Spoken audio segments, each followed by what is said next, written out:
Hi mga kapatid, magandang araw po sa inyong lahat. Tila nagbabaliktaran na po ang mga alagad ni Kalanchaw. Dito sa ating bagong administrasyon. Siguro na pag-isip-isip nila na wala na rin talaga silang mapapala sa mga Duterte kung kaya't tila sila'y nagbabaliktaran na. At isa na naman ang naging sample ni Marcos, itong si Arnel, Ignacio, na may hawak ng OFW, At okay lang yan. Talagang dapat linisin ni Marcos ang mga katiwalian na ginawa ng mga dating administrasyon ni Duterte. At ngayon, sabi nga ni Bongo, parang lumalabas na walang dapat tanawing utang na loob si Bongo kay Sara Duterte sa kanyang pagkapanalo. Dahil hindi naman talaga nag-effort yata itong si Sara Liu para siya ay i-campaign, At yan na nga yung ating sinasabi nitong mga huling vlog natin na sabi natin, itong si Bongo at si Bato de la Rosa ay kung pwede lang makiisa na sila sa impeachment ni Sara Duterte.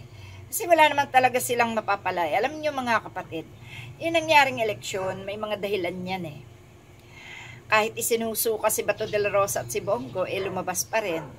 Si Marcoleta, lumabas pa rin. At yan nga, isa si Marcoleta sa naghahanda na sa impeachment ni Sara Duterte.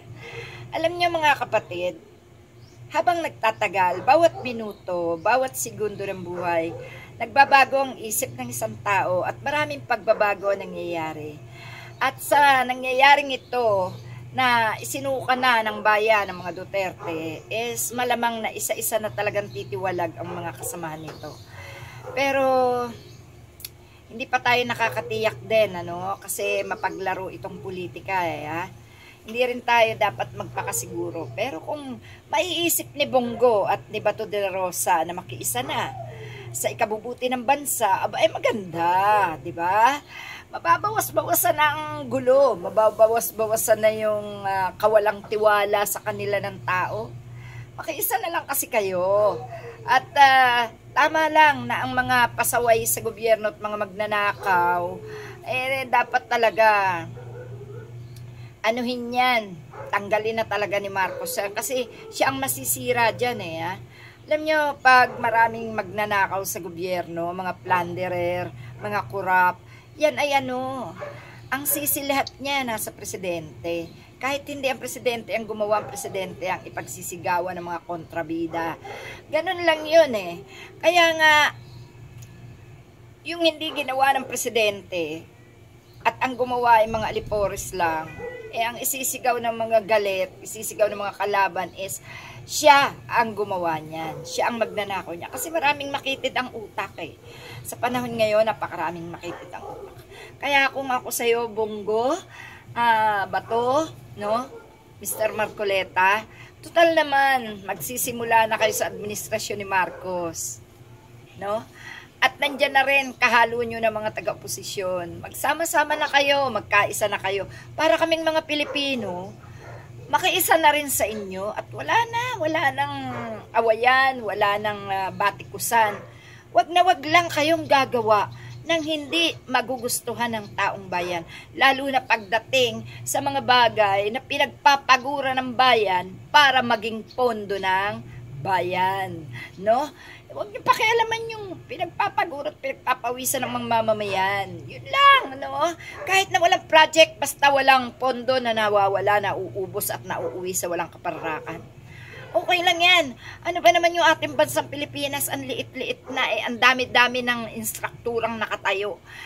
Bigyan naman natin ng pagkakataon yung hangin na makapasok sa ating mga balat, Maramdaman natin na may hangin pa tayong sariwa na pumapasok. Kasi kung puro building, kung puro instruktura, nako, Diyos ko po. Eto, sinasalakay na tayo ng matinding init, no? May mga nagbabadya pang kalamidad. Kaya, pwede ba, magkaisa na, no? At igalang nyo ang simbahang Katoliko, pati na mga kaparian natin. At higit sa lahat, ipaubaya natin sa Diyos ang lahat. At tayo ay magsama-sama ng matatag, may pagkakaisa, may pagmamahalan, no? At i-enjoy natin ang buhay bilang mga Pilipino.